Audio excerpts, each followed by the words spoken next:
ये हैं nominal, ordinal, interval and ratio. उनको जरा सम अप करते हैं, आपस में जरा डिफरेंस आ जाएगा फीचर्स के हवाले से। अब देखें, नॉमिनल ये बड़ा इंपॉर्टेंट है। आपने जब चारों स्केल आपने रेडी कर लेना है तो आपने इस टेबल को अपने जहन में रखना, ठीक है। अच्छा, डिफरेंट हमारे पास चीजें हैं, categories, ranking, equal intervals, true zero और मीन किसका हम यानी कि एवरेज किसकी निकाल सकते हैं, स्टैंडर्ड डेविएशन किसका निकाल सकते हैं, रेशियो में कंपैरिजन किसका कर सकते हैं, ठीक है। ये जो चीजें भी हमने डिस्कस की है।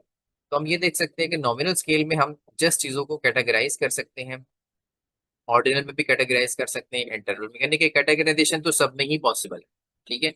लेकिन रैंकिंग की अगर हम बात करें तो नॉमिनल में रैंकिंग नहीं हम कर सकते, वहां जस्ट लेबल होता है, नेम होता है, कैटेगराइजेशन होती है, रैंकिंग नहीं होती। रैंकिंग शुरू होती है ऑर्डिनल से, ऑर्डिनल में भी रैंकिंग कर सकते हैं, इंटरवल में भी कर सकते हैं, रेशो में भी कर सकते हैं।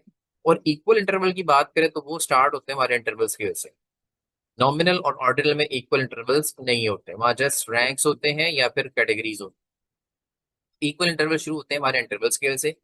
और रेशो में भी सारी बात है, वो हर वो तो एक एक पॉइंट को लेके चल रहा होता है, परसेंटेजेस होती है ना सारी प्रिसाइजली, एक एक पॉइंट को मेयर करें तो वहां पे इक्वल इंटरवल्स होते हैं।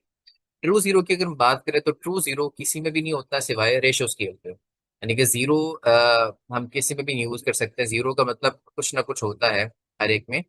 तो जैसे इंटरवल में आपको मिसाल दी थी मैंने उसमें टेम्परेचर की, तो जीरो जो है, ट्रू जीरो का मतलब, जीरो का मतलब नथिंग, वो किस में पॉसिबल है, वो सिर्फ रेशियो स्केल में पॉसिबल है। अगर रेशियो स्केल में अगर हम बात करें 0%, उसका मतलब नथिंग होता है, ठीक है। लेकिन अगर इंटरवल में बात करें जीरो, उसका मतलब कुछ ना कुछ होता है। जैसे टेम्परेचर जीरो है, उसका मतलब कुछ है, ठीक है, कुछ ना कुछ टेम्परेचर है। इस तरह मीन कहाँ पॉसिबल है, मीन आपको पता है जहाँ पे डिफरेंट वैल्यूज हो उनको हम सम अप कर सकें और उनकी एवरेज ले सकें। तो यहाँ पे दो नॉमिनल में तो हमारे पास कैटेगरीज हैं, तो हम मीन नहीं ले सकते यहाँ पे, ठीक है। ऑर्डिनल में हमारे पास रैंक्स होते हैं लेकिन मीन की पॉसिबिलिटी कम होती है। इंटरवल में हमारे पास जो है वो डिफरेंट वैल्यूज होती हैं इक्वल इंटरवल के साथ, तो यहाँ मीन पॉसिबल है। डिफरेंट जो हमारे पास रिस्पॉन्सेज आ रहे हैं लोगों के, ठीक है, उनको सम अप कर सकते हैं, उनकी एवरेज निकाल सकते हैं। रेशियो में तो हमारे पास ऑलरेडी ये चीज अवेलेबल होती है, इंटरवल में अवेलेबल है, तो रेशियो तो उससे भी बेहतर स्केल है। इसी तरह से जहां जहां मीन पॉसिबल है वहां पे स्टैंडर्ड डेविएशन भी पॉसिबल है और रेशियो कंपैरिजन भी है, ठीक है। अब यहाँ पे देखिए स्टैंडर्ड डेविएशन जो है वो भी इंटरवल में पॉसिबल है, क्योंकि इंटरवल में मीन निकाल सकते हैं, तो फिर मीन के बाद ही आगे बातें चलेंगी ना। मीन से कितनी डेविएशन है, स्टैंडर्ड डेविएशन के अगर हम फॉर्मूला जहन में लाएं तो मीन से कितना दूर है रिस्पॉन्सेस, कितने डेविएट कर रहे हैं, ठीक है। तो मीन अगर निकलेगा तो ही स्टैंडर्ड डेविएशन निकलेगा, ठीक है। और उसके बाद फिर आपका जो है वो क्या कहते हैं, आगे बात चले। उसके बाद देखिए रेशियो में भी हमारी स्टैंडर्ड डेविएशन पॉसिबल है, वो निकाल सकते हैं। लेकिन नॉमिनल और ऑर्डिनल के अंदर स्टैंडर्ड डेविएशन पॉसिबल नहीं होगा, क्योंकि वहां मीन ही नहीं निकलता, तो फिर स्टैंडर्ड डेविएशन पॉसिबल नहीं। रेशियो की अगर हम बात करें तो रेशियो सिर्फ जो है हमारे पास वो रेशियो स्केल के अंदर होती है, और किसी के अंदर हम रेशियो में बात नहीं कर सकते। लेकिन इवन के इंटरवल स्केल के अंदर भी हम रेशियो में बात नहीं कर सकते, वहां पे हम ये नहीं कह सकते कि भाई 40 डिग्री टेम्परेचर 20 डिग्री का 200% है, ये डबल है, वहां पे ये बात मीनिंगलेस है। वहां पे ये रेशियो मीनिंगलेस है, इस बात का कोई मतलब नहीं होगा। बिल्कुल एग्जैक्टली इस तरह से नहीं होता कि 40 डिग्री 20 डिग्री का 200% हो, ऐसा नहीं होता।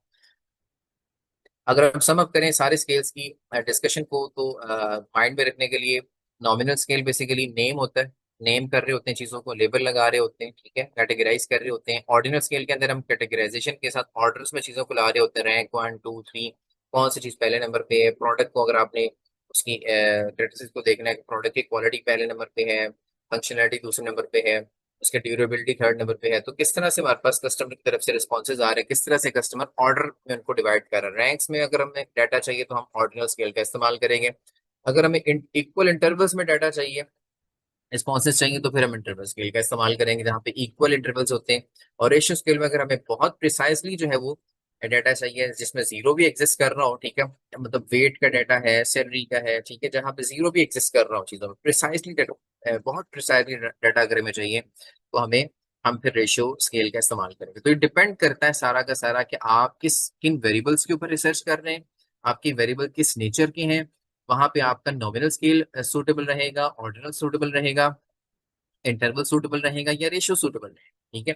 उसके बाद आप डिसाइड करें कि हमने यहाँ पे कौन सा स्केल यूज करना है। अगर आप रॉन्ग स्केल यूज करेंगे तो आपकी सारी जो रिसर्च है वो खराब हो सकती है, आपके हाइपोथेसिस टेस्टिंग खराब हो सकती है, आपके रिजल्ट खराब हो सकते हैं, आपका एनालिसिस खराब हो सकता है, आपका टाइम वेस्ट हो सकता है, ठीक है। तो रिसर्च कनेक्शन अगर हम इसमें साथ लिंक करें इसको, In research methodology, understanding scales is extremely important because scales determine questionnaire design, type of variable, यानी कि इन स्केल्स की मदद से हम क्या आउटपुट हासिल कर सकते हैं। हम क्वेश्चनर को डिजाइन कर सकते हैं, वेरिएबल की टाइप डिफाइन कर सकते हैं, डिफरेंट टाइप्स ऑफ वेरिएबल्स को मेजर कर सकते हैं। हम स्टैटिस्टिकल टेक्निक्स इनकी बेस पे आगे लगानी होती हैं और हाइपोथेसिस टेस्टिंग हम करते हैं। ठीक है, तो हम यहाँ पे जस्ट इन चार बातों को जहन में रख सकते हैं। ठीक है, नॉमिनल मतलब नेमिंग है, ऑर्डिनल मतलब रैंकिंग है, इंटरवल मतलब इक्वल डिस्टेंस वाला स्केल है, रेशियो मतलब ट्रू जीरो जीरो वाला जो कि जीरो से स्टार्ट हो रहा हो। ठीक है जी, और ये जो है अगर आप इन स्केल्स को अच्छी तरीके से समझ जाए ना, ठीक है, तो आप फिर अच्छे तरीके से अंडरस्टैंड कर लेंगे कि क्वेश्चनर डिजाइन किस तरह से हो रहा है, एसपीएसएस का एनालिसिस किस तरह से होता है, वेरिएबल की मेजरमेंट किस तरह से होती है, और रिसर्च मेथोडोलॉजी जो है वो आपके लिए ज्यादा आसान हो सकता है। This is all about the four skills discussion. उम्मीद है आपको यहाँ तक समझ आ गई होगी।